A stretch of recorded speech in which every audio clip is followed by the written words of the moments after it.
recent increase in the number of students admitted to BYU Hawaii has created a shortage of housing.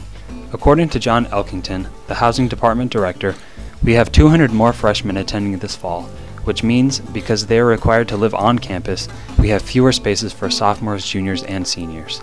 Housing will continue to look for ways to provide more housing spaces by turning single rooms to doubles, seeking assistance from the staff and faculty in opening their homes to take in students, and assigning students to empty faculty homes. This is what the student body had to say about the situation.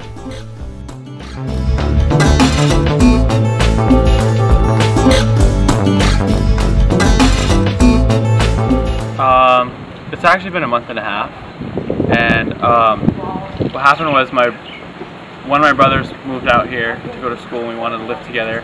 We originally had an open room in the house that we were staying, and because family members moved in to the other room, our landlord gave them the spot, even though we kind of already told them that we had family coming beforehand.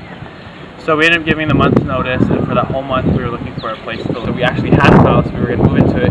Last minute the real estate agent pulled it away from us. So we found problems with the school housing, and then also going through Craigslist and real estate agents and all of that. And then actually we didn't have a house for about a week, and we tried everywhere from like the online website to try and find housing. And every time we called one of the online, the contracted or non-contracted housing department thing, either it was already full and it wasn't taken off, so we didn't know which ones were actually full and which ones weren't full. The ones that we did get in contact with, the price would change from what they said on the thing, from $100 to $200, or even got someone who asked me to negotiate a price with them. So we had to hide our stuff at other friends' house, and then we had to like sleep at people's houses, and we couldn't tell the landlords obviously because we're not allowed to have students stay the night. But I mean, it was that or live on the beach. So we found a place eventually, but we had to go out of the school and find our own place, go through a realtor, sign a year lease. I was like 2 or 3 weeks living in my friends' houses, and I couldn't find, and after that I remember 1 week I have to live in my friend's car. So it was totally different until finally one family was moving out and they said we can stay there. So I knew that I was not going to have a house for fall when I was coming here. However, I was looking online and all that stuff, and I couldn't find anything like outside housing. So yeah, and I'm in the waiting list. I'm in the 36, I guess. I emailed them, I talked to them, but they just say, "Oh, sorry." Give me one job.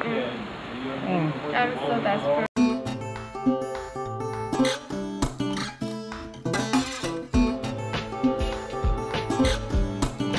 I feel bad for the students that are coming, and I've actually talked to one student that's coming from mainland and helped him find a place to live, because there's a lot of students.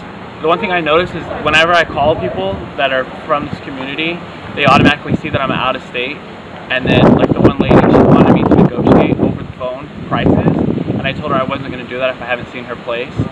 And so I think I feel bad for them because a lot of students get taken advantage of pretty much. We had one landlord that wouldn't even tell us his name. A lot of students. Irresponsible.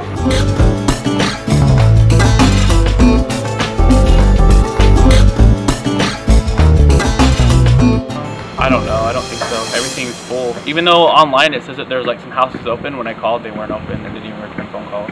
Yeah, I don't think. I mean, I'm worried because of that, but I just think everything's gonna work out. Good. Positive in that.